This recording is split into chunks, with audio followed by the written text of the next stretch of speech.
pendant des décennies, les fans de La Petite Maison dans la Prairie ont cru tout savoir sur le lien chaleureux et inébranlable entre Mélissa Gilbert et son père à l'écran, Michael Landon. Leur complicité illuminait les écrans de télévision, donnant à des millions de spectateurs l'impression que Charles et Laura Ingalls étaient aussi proches dans la vie réelle qu'ils l'étaient à Walnut Grove. Mais aujourd'hui, à 59 ans, Gilbert a levé le voile, partageant des souvenirs personnels, des détails cachés et la facette de Landon que les caméras n'ont jamais captée. La vérité qu'elle révèle n'est pas seulement surprenante. Elle change à jamais la façon dont vous percevrez leur relation. Le jour où la prairie est devenue silencieuse. Michael Landon n'était pas seulement un visage familier de la télévision américaine. Il faisait partie du paysage émotionnel du pays. Né Eugene Maurice Horowitz en 1936 à Queens, New York, il grandit dans un foyer compliqué. Son enfance fut marquée par la profonde dépression de sa mère et ses tentatives de suicide. Des expériences qui lui laissèrent des cicatrices durables et influencèrent plus tard son écriture et sa mise en scène. Lorsqu'il se réinventa en Michael Landon à Hollywood, il était déterminé à créer des histoires sur la persévérance, l'amour et la famille. Tout ce qu'il avait ardemment désiré dans son enfance. Sa carrière explosa avec le rôle de Little Joe Cartwright dans Bonanza. Il confirma ensuite son statut de légende de la télévision en incarnant Charles Ingalls dans La Petite Maison dans la Prairie, puis l'angélique Jonathan Smith dans Les Routes du Paradis. Il n'était pas seulement acteur, il était aussi une force créative majeure, écrivant, réalisant et produisant souvent les épisodes lui-même. Son charisme à l'écran s'accompagnait d'un acharnement au travail dans les coulisses, mais cela eut un prix. De longues heures, des sacrifices personnels et une tendance obstinée à négliger sa santé. Le diagnostic qui a tout changé. Au début de l'année 1991, la vie de Landon bascula brutalement. En février, il commença à ressentir de vives douleurs abdominales. Le 5 avril, les médecins posèrent un diagnostic accablant, un cancer du pancréas inopérable, déjà métastasé. La nouvelle choqua le monde du divertissement. Landon, connu pour sa vitalité et sa carrure athlétique, avait du mal à y croire lui-même.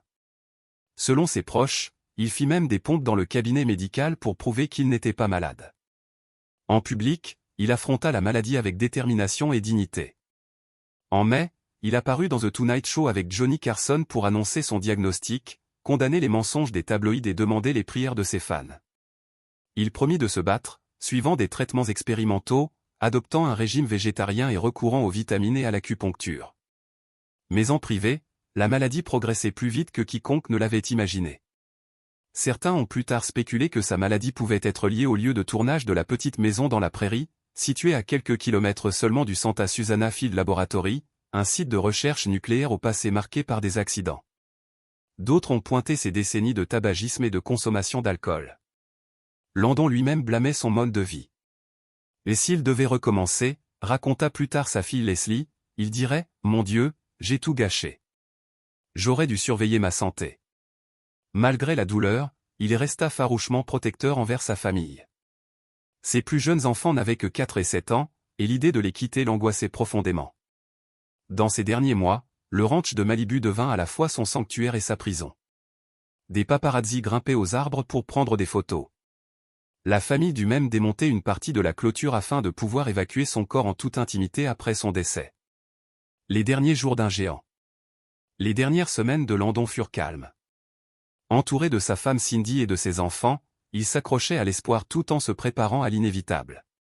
Sa fille Leslie créa un livre d'adieu avec les contributions de tous les enfants, un geste destiné à lui assurer qu'ils iraient bien. Il passa beaucoup de temps à se remémorer des souvenirs, à donner des conseils et à s'assurer que ses proches savaient à quel point ils étaient aimés. Le 1er juillet 1991, à seulement 54 ans, Michael Landon s'éteignit dans sa maison de Malibu à 13h20. Sa mort survint moins de 3 mois après l'annonce de son diagnostic, mettant fin à une carrière qui avait touché des millions de personnes et à une vie qui, malgré la célébrité, resta marquée par des combats personnels. Il fut inhumé dans un mausolée familial privé au Hillside Memorial Park Cemetery, son épitaphe déclarant « Il a saisi la vie avec joie, il a donné à la vie généreusement. Il laisse un héritage d'amour et de rire. » Depuis, sa disparition continue de susciter à la fois tristesse et spéculation. Son héritage de conteur, de père et d'amis reste intact non seulement pour ses fans, mais aussi pour ses partenaires de tournage. Et parmi eux, une voix a offert une perspective particulièrement révélatrice, Mélissa Gilbert. L'adieu explosif de Michael Landon. Lorsque La Petite Maison dans la Prairie s'est achevée en 1984 après 10 ans à l'antenne, personne ne s'attendait à ce que la ville fictive tant aimée de Walnut Grove soit anéantie dans un ultime acte de destruction à la dynamite. Mais pour Michael Landon, créateur, vedette et moteur créatif de la série, la décision de faire littéralement sauter le plateau n'était pas qu'un rebondissement scénaristique. Selon Melissa Gilbert, c'était une déclaration de propriété, de défiance et de blessures personnelles profondes. Le téléfilm Little House, The Last Farewell fut diffusé le 6 février 1984. À l'écran, l'intrigue montrait les habitants refusant de céder leur maison à un magnate cupide qui prétendait posséder les terres. Plutôt que de se rendre, ils bourraient leurs bâtiments d'explosifs et les regardaient s'effondrer dans des nuages de poussière et de flammes. En coulisses, ce choix d'en finir avec une destruction irréversible acquit une controverse bien réelle. Gilbert décrit cela comme le plus long enterrement auquel j'ai jamais assisté. NBC n'a jamais appelé Landon pour lui annoncer formellement l'annulation. Après une décennie de La Petite Maison et des années avant cela dans Bonanza, il découvrit simplement que la série n'apparaissait plus dans la grille de rentrée. Pour Gilbert, ce manque de respect était une gifle à un homme qui s'était entièrement investi dans le succès de la chaîne. Je savais qu'il voulait tout démolir parce qu'il était tellement en colère, se souvient-elle. C'était juste une chose tellement irrespectueuse à lui faire. La réaction de Landon n'était pas seulement une question d'orgueil blessé. Il avait construit ses décors avec son équipe et les considérait comme sacrés. Des rumeurs circulaient sur sa crainte que le site ne soit loué à des productions qu'il jugeait indécentes, plaisantant même sur le fait qu'il ne voulait pas qu'un film porno se tourne sur nos anciens décors de La Petite Maison. Si NBC abandonnait Walnut Grove, Landon veillerait à ce que personne d'autre n'y touche. Dès que Gilbert lut le scénario, elle sut que la fin serait dévastatrice. C'était tellement déchirant. Chaque jour, c'était le dernier jour de quelqu'un, dit-elle. Chaque jour, il fallait dire adieu à quelqu'un. Elle compara les mois de tournage à un enterrement prolongé, le poids émotionnel s'alourdissant à mesure que les dernières scènes approchaient.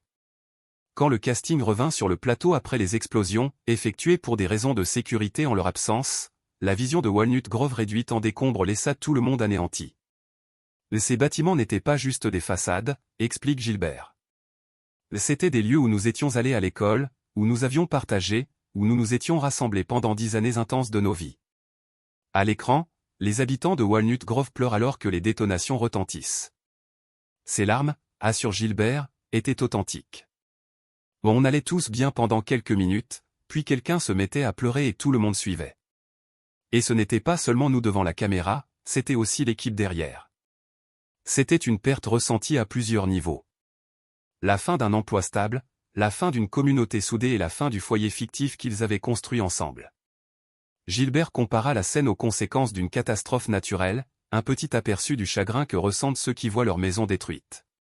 Si la majeure partie de Walnut Grove fut rasée, 2 structures survécurent pour des raisons symboliques. L'église, explique Gilbert, fut épargnée parce que l'affaire explosée aurait été un symbole de haine. La petite maison des Ingalls demeura aussi debout, grâce à l'acteur Dean Butler, qui la démonta avec soin et la conserva pendant des décennies. Pour Gilbert, ces survivants représentaient l'espoir. Même si nous partons, nous pouvons toujours reconstruire, comme l'a toujours fait la famille Ingalls, dit-elle. Son propre adieu passa par un moment cathartique dans le scénario. Laura Ingalls, furieuse et en deuil, casse des assiettes et brise des vitres avec un balai. Mais toute occasion de casser des choses devant une caméra est un plaisir, rit Gilbert. C'était l'occasion d'évacuer beaucoup de tensions adolescentes liées à ma vie personnelle, ainsi que la partie en colère de mon chagrin. Cette scène devint l'une des plus mémorables du film, une rare explosion de rage brute chez un personnage généralement empreint de calme résilie. Au fil des années, la destruction de Walnut Grove a divisé les fans. Certains y voient un coup dur inutile porté à une série familiale. D'autres y perçoivent une fin défiant toute ingérence, à l'image de la nature protectrice de Landon. Ce qui est certain, c'est que cela a garanti que La Petite Maison dans la Prairie se termine selon ses propres conditions, sans risque de suite non approuvée. Gilbert a conservé quelques souvenirs de ces années, sa feuille de service pour son essai filmé, le scénario du pilote avec les répliques soulignées au crayon, et la petite robe rouge du générique que sa mère a fait encadrer. Le reste, elle l'a finalement vendu aux enchères, estimant que les souvenirs suffisaient à les emporter avec moi. Aujourd'hui, La Petite Maison dans la Prairie reste adorée. En 2024, c'était la série classique la plus visionnée en streaming, avec plus de 13 milliards de minutes regardées. Et alors qu'un reboot Netflix est en préparation, Gilbert affirme qu'il y a largement de la place pour de nouvelles histoires, même si l'original reste intouchable. Faire vivre l'héritage de Michael Landon. Le 1er juillet 2025 a marqué les 34 ans de la disparition de Michael Landon, l'acteur, réalisateur et producteur adoré dont l'œuvre a façonné des générations entières. Pour Mélissa Gilbert, qui a grandi dans la peau de sa fille Laura Ingalls Wilder dans la petite maison dans la prairie, cette date n'est jamais un simple jour d'été. Cette année, Gilbert a partagé ses sentiments publiquement dans un touchant message Instagram, accompagné d'une série de vieilles photos, republiées depuis le Pancreatic Cancer Action Network.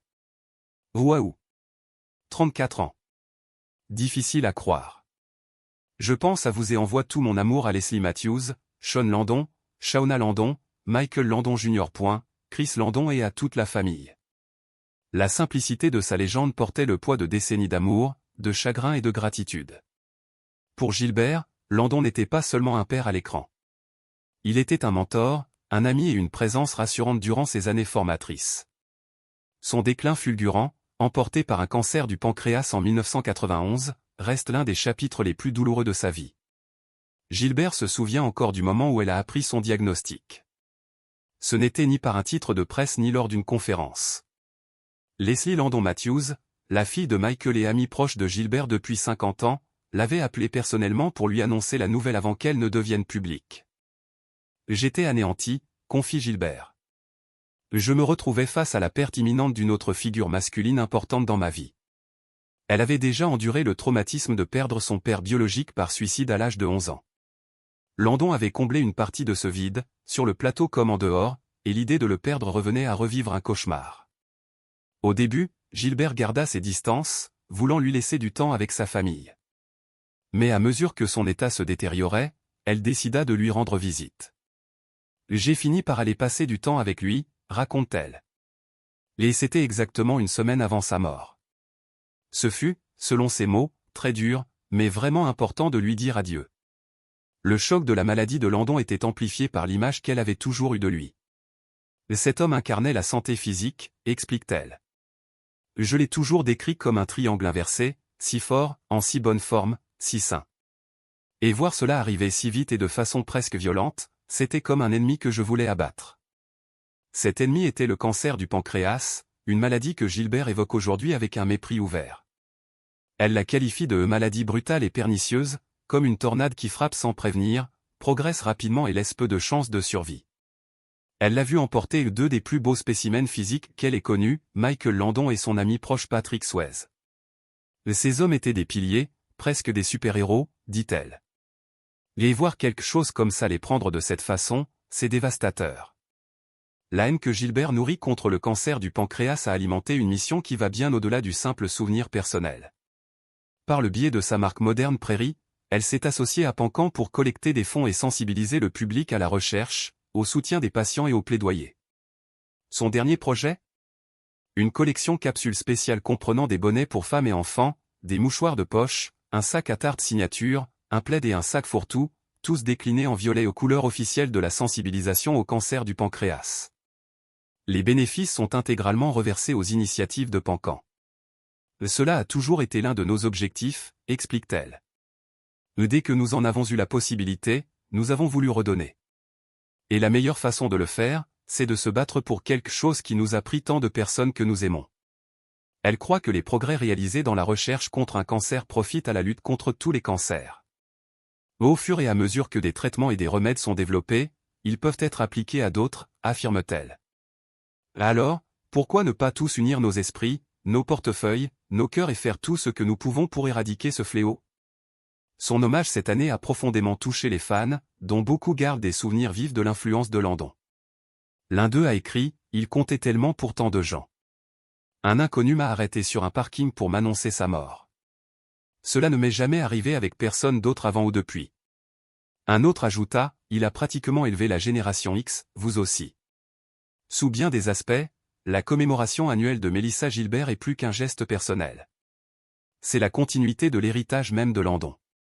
De son vivant, il n'était pas seulement une star de télévision. C'était un conteur qui défendait les valeurs familiales, la gentillesse et la résilience, tant dans les personnages qu'il incarnait que dans les relations avec ses collaborateurs.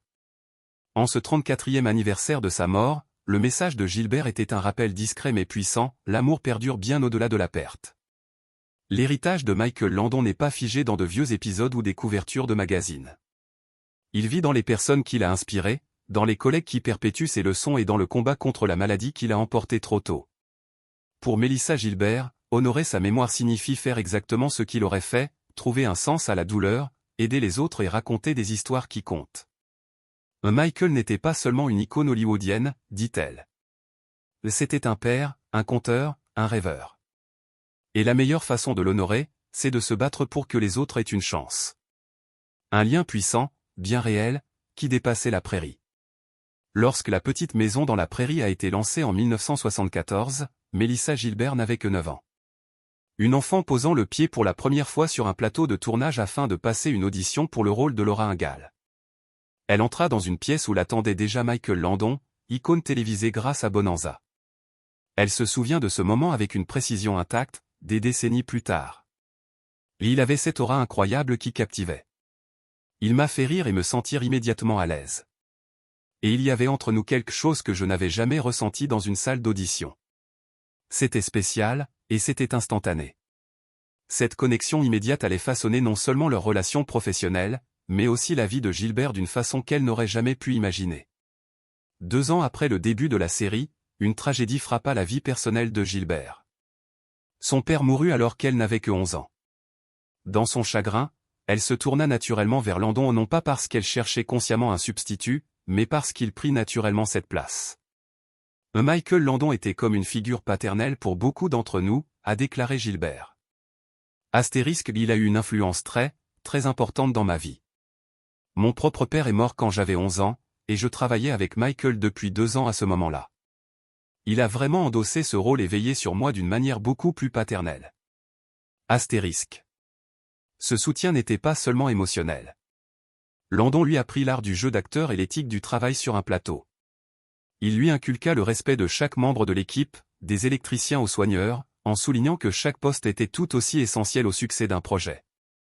La Half-Pin, bien plus qu'un surnom. Le surnom de Laura dans les livres originaux était la Half-Pin, littéralement demi-pinte, et pour Landon, il devint à la fois un clin d'œil affectueux au personnage et un véritable terme de tendresse personnelle. Tout commença par un besoin pratique. Il y avait 2 Mélissa sur le plateau, et Landon demanda si elle avait un surnom. Gilbert suggéra en plaisantant en Mouache, un nom qu'elle avait entendu chez elle, mais Landon refusa. Non, tu n'es pas Mouache, tu n'es pas un vieux monsieur juif. Nous allons t'appeler Half-Pin. Dès lors, Half-Pin ne désignait plus seulement Laura Ingalls.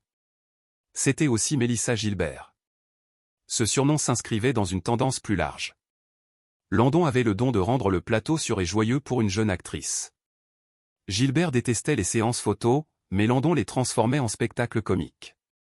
Il faisait tout pour me faire rire, raconte-t-elle, se souvenant d'une fois où il avait coincé une de ses tresses dans son nez pendant une séance.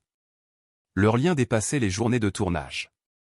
Leur famille partait en vacances ensemble, passait le réveillon du Nouvel An côte à côte et célébrait les grands moments comme s'ils étaient réellement de la même famille. Gilbert se rappelle comment chaque année, Landon sacrifiait ses propres fêtes pour commenter le Rose Parade pour NBC non pas pour l'argent, mais afin d'offrir des cadeaux de Noël incroyables aux acteurs et à l'équipe. Ces gestes n'étaient pas destinés à la publicité. Ils faisaient partie de la manière dont Landon vivait, généreux, protecteur et investi dans le bonheur de ceux qui l'entouraient. Gilbert ne l'a jamais oublié. Un mentorat qui a façonné une vie. Pour elle, le mentorat de Landon allait bien au-delà de l'apprentissage de répliques. Il incarnait le leadership, réalisant et produisant tout en portant le poids émotionnel de la série sur ses épaules en tant que personnage central. Ça me sidère de voir que tout cela, c'est grâce à lui, a-t-elle déclaré lors de la célébration du 50e anniversaire de la série. Ces gens sont là parce qu'il a écrit, réalisé et produit cette série, et je sais qu'il serait incroyablement fier s'il pouvait voir ça. C'est son héritage à 100%. Il lui montra aussi comment équilibrer rigueur et bienveillance. S'il dirigeait d'une main ferme, il savait aussi relâcher la pression pour laisser la joie et la malice insuffler de la vie au plateau. Pour une enfant évoluant dans un univers d'adultes, cette combinaison était rare et précieuse.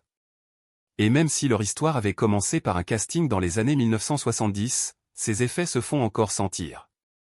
Les fans de La Petite Maison dans la Prairie continuent de voir Charles et Laura Ingalls comme l'un des duos père-fille les plus authentiques de la télévision, car à bien des égards, ce qu'ils incarnaient était réel.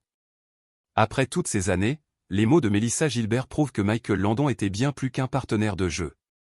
Il fut une force dans sa vie, la façonnant à la fois comme actrice et comme personne.